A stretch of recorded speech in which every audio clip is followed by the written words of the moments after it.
Good day, everyone. Welcome. My name is Loreto Atomosa, your instructor for JED 5 with the description Readings in the Philippine History. For today's video discussion, we will talk about worship of the Tagalogs, their gods, and their burials. And at the end of this video discussion, everyone is expected to describe the pre-colonial period about worships and burials, to discuss the historical perspective about worships and burials, and to cite the historical importance of the selected ideas. Ready? Let's start! Worshipping of gods in the old ages became popular with different beliefs and traditions. Many of Filipinos find its peace in creating and believing gods for protections. So the supernatural beliefs of ancient Filipinos can be gleaned from the writings of Spanish conquistadores, historians, and missionaries. At the time of colonization, the population of the Philippines was estimated to be at 700,000 based on the census of tributes implemented by Governor Gomez Perez Dasmariñas, whose term of office only lasted 3 years from 1590 to 1593. According to Father Pedro Cherino, Antonio de Marga, and other Spanish writers, the ancient Filipino believed in supreme being called Bathala, the creator of heaven and earth and all living things. Under this, all-power god was a pantheon of lesser gods like the Visayan goddess of harvest and fire, Lalahort, the Bagobo god of war, Darago, and Apulaki, the Pangasinan god of war. Pre-Spanish Filipinos also worshipped the spirits of their ancestors called anitos. They carved wooden and stone idols to represent their gods and anitos, which they kept in their homes and propitiated with food, animals, and other sacrifices to bring out success in war, a bountiful harvest, or a happy marriage. However, not all anitos were benevolent. Bad anitos existed in the shapes of the spirits of dead tribal enemies. Concerning the religious beliefs of early Filipinos, another Filipino historian, Gregorio Zaide, in his book History of the Filipino People, notes, during pre-Spanish times, our people were either Muslims or pagans. The Muslims were the Moros of Mindanao and Sulu, Mindoro and Manila Bay region. It should be remembered that at the time of the arrival of the Spaniards, Manila and Tondo were Islamic kingdoms. Being superstitious, they read omens in the appearance of crows, crocodiles, and birds. Comets they believed to be harbinger of bad luck, like famine, epidemic, or war. Likewise, the howling of a dog or the falling of a tree at night was an omen of death. Sneezing before the start of a journey also foretold death or an accident along the way.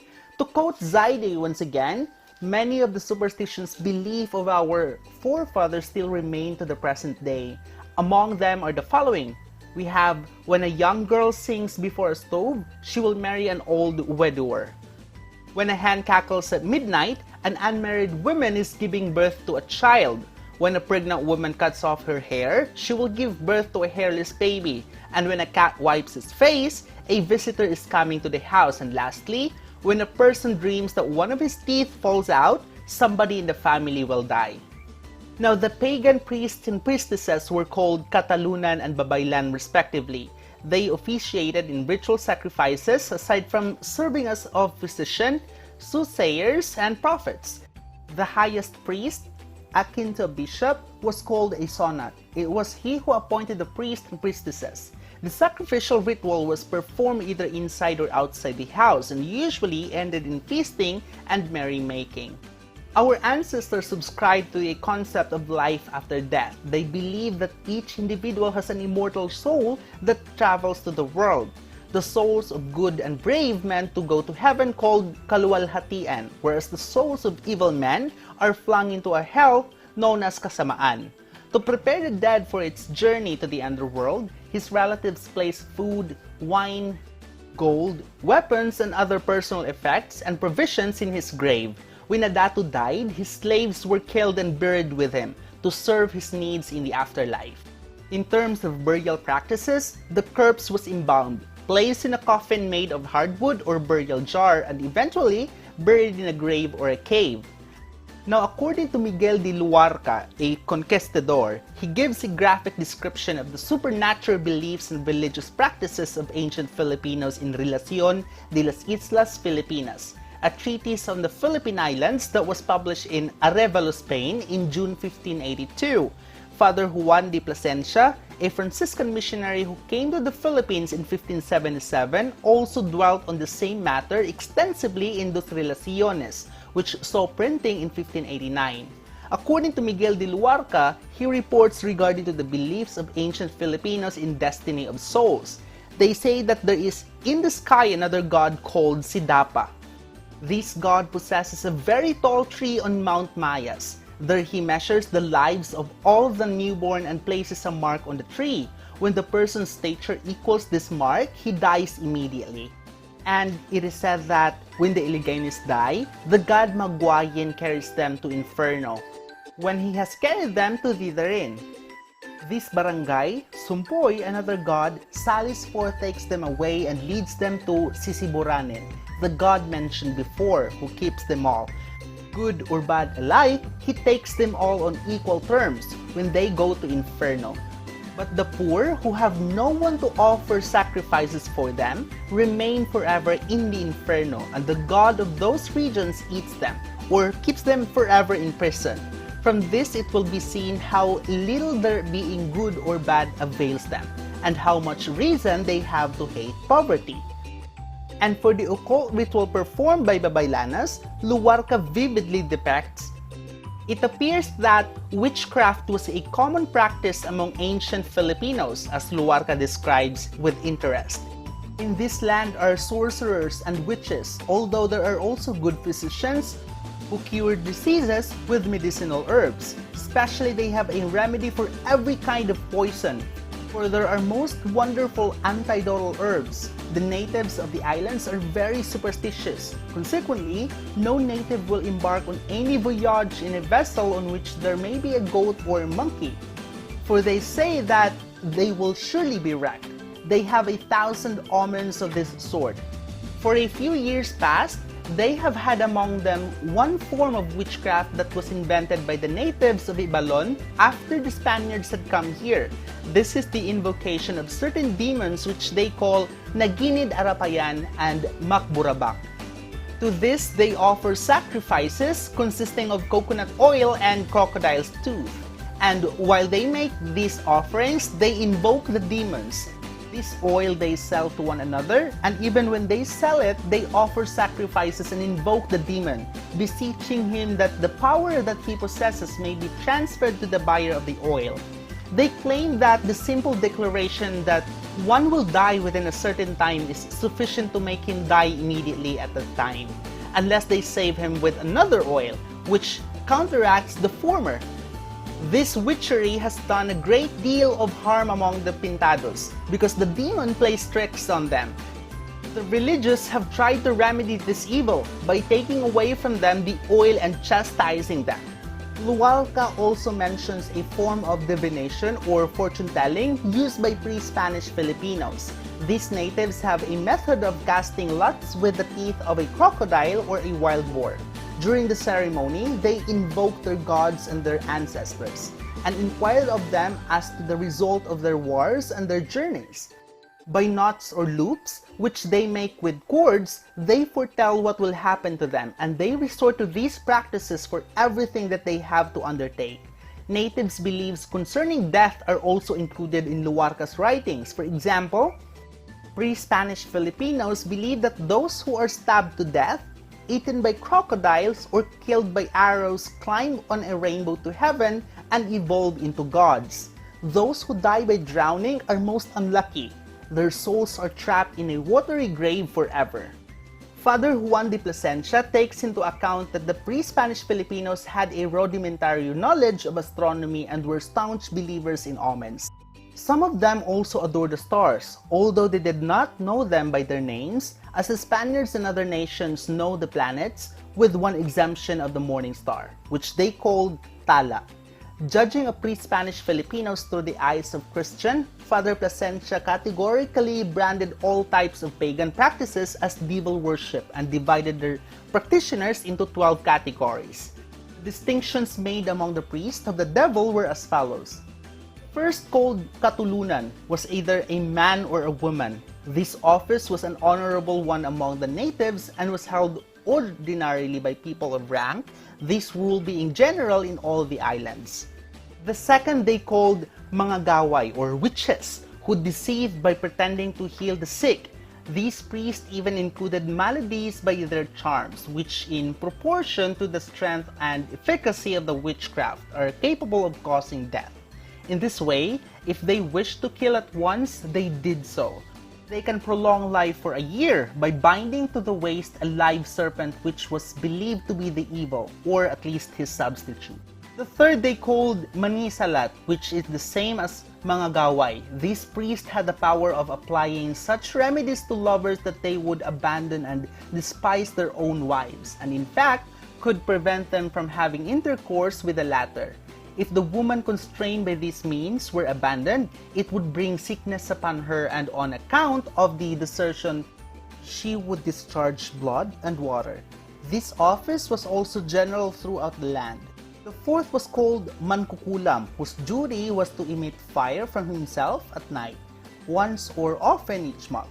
This fire could not extinguish, nor could it be emitted except as the priest allowed in the ordure and filth that falls from the houses, and he who lived in the house where the priest was allowing in order to emit this fire from himself fell ill and died. This office was general. The fifth was called hukluban, which is another kind of witch of greater efficacy than the mga gaway. Without the use of medicine and simply by saluting or raising the hand, they killed whom they choose. But if they decide to heal those whom they had made ill by their charms, they did so by using other charms. Moreover, if they wished to destroy the house of some Indian hostile to them, they were able to do so without instruments. This was in Catanduanes, an island off the upper part of Luzon. The sixth was called silagan. If they saw anyone clothed in white, to tear out his liver and eat it, thus causing his death. This, like the preceding, was in the island of Catanduanes. Let no one, moreover, consider this a fable, because in Calavan, they tore out in this way through the anus all the intestine of a Spanish notary, who was buried in Calilaya by Father Fray de Mereda. The seventh was called Magtatanggal, and his purpose was to show himself at night to many persons without his head or entrails. In such way, the devil walked about and carried or pretended to carry his head to different places, and in the morning returned it to his body remaining as before alive. This seems to me to be a fable, although the natives affirm that they have seen it because the devil probably caused them so to believe. This occurred in Catanduanes. The eighth they called usuwang, which is equivalent to a sorcerer. They say that they have seen him fly and that he murdered men and ate their flesh. This was among the Visayas island. Among the Tagalogs, this did not exist. The ninth was another class of witches called manggagayuma. They made charms for lovers out of herbs, stones, and wood, which would infuse the heart with love. Thus they did deceive the people, although sometimes through devils they gained their ends. The tenth was known as sunat, which is equivalent to preacher. It was his office to help one to die, at which time he predicted the salvation or condemnation of the soul. It was not lawful for the function of this office to be fulfilled by others than the people of high standing. On account of this theme in which it was held, the office was generally throughout the islands. And the 11th, pangatahuhan, which was a soothsayer and predicted the future. This office was general in all the islands. And lastly, payugin signified a cut queen, a man whose nature inclined toward that of a woman. And in the mentioned book, Father Demetrio recreates the belief of ancient Filipinos regarding the nature of the soul based on the observations of Don Isabelo de los Reyes in La Antigua Religión de las Filipinas, to quote the Jesuit scholar. Juxtaposing the description of Edward Taylor with passages from De los Reyes in Religión Antigua, these points are clear. First, we have that the spirits of the dead of early Filipinos was incorporeal but possessed of an aerial body which resembles its corporeal owner and appeared like a smoke or shadow, for the souls are in the form of smoke or shadow, and though unseen, they are audible.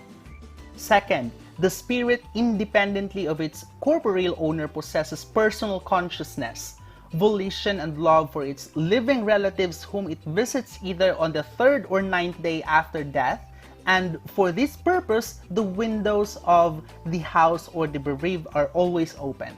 The entrances are spread with ashes for the spirit to leave its imprint on them. And third, though impalpable and invisible, still it manifests physical power in the noises it makes to make its presence felt. The spirits can lure the spirits of the living to lose their spirits and become insane. And lastly, the spirit of the dead can incarnate itself in animals. And over 3 centuries of Spanish colonization and Christianization wrought their impact in reshaping the supernatural beliefs of Filipinos. From the ancient worship of Bathala, most Filipinos have shifted their faith to Jesus Christ. From venerating diwatas or mountain goddesses, many Filipinos have become devoted to the Blessed Virgin Mary. And from wearing charms, local believers have switched to scapulars and religious medals. Yet, somehow, the supernatural beliefs and practices of their ancestors still exert a major influence in the daily lives of modern Filipinos. This is evident in the many rituals of false Catholicism that bear a strong resemblance to their pagan counterparts. This is apparent in many Filipinos of today who still wear charms and amulets and regularly consult mediums, faith healers, and even witches. Most of all, this conclusion is reinforced by the groundswell of local cults that espouse a happy blend of Christian and pagan beliefs, if not a complete return to the supernatural tradition of their ancestors. And that's it for lesson 3. See you guys in the next video. Goodbye!